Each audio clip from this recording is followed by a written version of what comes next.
कैसे न रोना आए उस किसान को जिसने बीज नहीं उम्मीद बोई थी। देख लो मोहन सरकार किस तरह से फूट फूट कर रो रहा है किसान। नमस्कार दोस्तों, बड़ी खबर रीवा से है, जहां सामाजिक कार्यकर्ता और आरटीआई एक्टिविस्ट शिवानंद द्विवेदी ने असमय वृष्टि से फसल नुकसानी पर किसानों को मुआवजा दिलवाए जाने और फसल नुकसानी सर्वेक्षण की मांग रखी है। मोथा तूफान की वजह से पिछले एक सप्ताह से असमय बारिश तूफान होने से किसानों की फसल बर्बाद हो रही है। अभी भी किसानों के ऊपर खतरा मंडरा रहा है। कई किसान तो तबाह हो गए, विशेषकर जिन्होंने अपनी फसल की कटाई कर ली थी, साथ ही फसल को खेत में छोड़ दिया था। ऐसी फसलें पानी भरने की वजह से सड़ गई हैं और वहीं पर अंकुरित भी हो चुकी हैं, जिसकी वजह से किसानों को भारी नुकसान हुआ है। इस विषय पर सामाजिक एवं आरटीआई एक्टिविस्ट शिवानंद द्विवेदी ने शासन प्रशासन पर किसानों के साथ नाइंसाफी का साफ गंभीर आरोप लगाया है।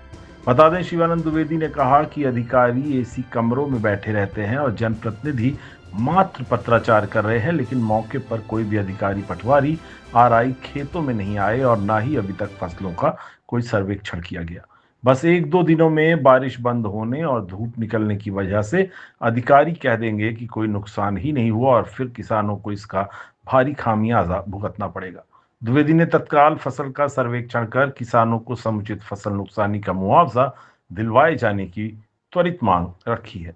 देखिए, अभी पिछले दिनों मोथा तूफान की वजह से भारी बारिश हुई, जिससे रीवा संभाग सहित पूरे मध्य प्रदेश में किसानों की फसल तबाह हो गई, नष्ट हो गई। जो फसल किसानों ने काट करके रखी थी खेतों में, वो पानी में डूब गई, गई, सड़ रही है, अंकुरित हो गई। मतलब कुल मिलाकर के भारी नुकसान हुआ किसानों का। हालांकि यह सिर्फ मध्य प्रदेश में नहीं हुआ, पूरे भारत वर्ष में इस तूफान का अच्छा खासा असर पड़ा और विशेष तौर पे किसान तो बहुत ही प्रभावित हुए। अभी रीवा के मनगमा विधानसभा क्षेत्र में भी ये बात आई और यहाँ के जो जनप्रतिनिधि हैं, विधायक हैं, ये सब अपना पत्राचार तो कर रहे हैं, लेकिन अभी तक ग्राउंड में ये सब जीरो हैं। क्योंकि हमारे क्षेत्र में ही हमारी बात किया जाए, यहाँ आसपास की कई दर्जनों पंचायतों में अभी तक पटवारी ने किसी भी तरह का सर्वेक्षण यहाँ पर आकर के नहीं किया है। मौके पर कोई अधिकारी नहीं आए, सब एसी में बैठे हुए हैं, वहीं से फरमान जारी कर रहे हैं। अब आज 2 नवंबर है। अब आप विचार करिए कि यदि समय पर पटवारी आके सर्वेक्षण नहीं किए तो जो भी इसके एविडेंस हैं वो सब नष्ट हो जाएंगे। मतलब किसान तो ठीक है, धान सड़ रही है तो किसी तरह से वो अपना झाड़ झूड़ करके अपना व्यवस्था करके लाएगा, घरों में रख लेगा। लेकिन जो फसल नष्ट हो गई, जो अंकुरित हो गई या कि जो सड़ गई है, वो तो रखी नहीं रहेगी 2 दिन 3 दिन बाद। तो यदि बारिश पिछले 3-4 दिन से हो रही है तो प्रशासन को चाहिए कि तत्काल आकर के उसका सर्वेक्षण करे, सर्वेक्षण करने के बाद उनको उचित मुआवजा दिलवाए। लेकिन यहाँ पर बहुत ही दुर्भाग्यपूर्ण स्थिति है और यहाँ सिर्फ पत्राचार हो रहे हैं, कोई अधिकारी कर्मचारी ग्राउंड पर आ नहीं रहे हैं और इससे पूरी संभावना है कि 1-2 दिन में मामला रफा दफा हो जाएगा, धूप निकल आएगी, बोल देंगे कि किसी तरह से कोई नुकसानी नहीं हुई, सब ऐसे ही था, बारिश हुई, बारिश नॉर्मल थी और इस तरह से। जबकि किसानों का नुकसान हुआ है। हम कहते हैं ठीक है, 40% नुकसान हुआ, 30% नुकसान हुआ, 50% जो भी नुकसान हुआ तो वो समय पर उसका सर्वेक्षण होना चाहिए, लेकिन समय पर कुछ यहाँ पे हो नहीं रहा है।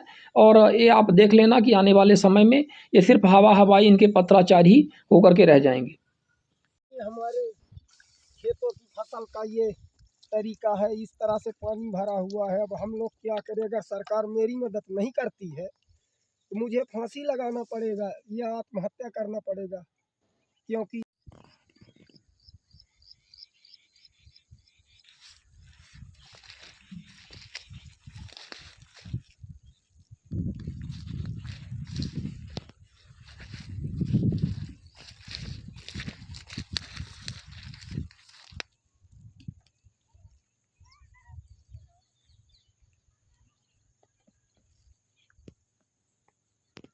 जेठा ऊंचाई तब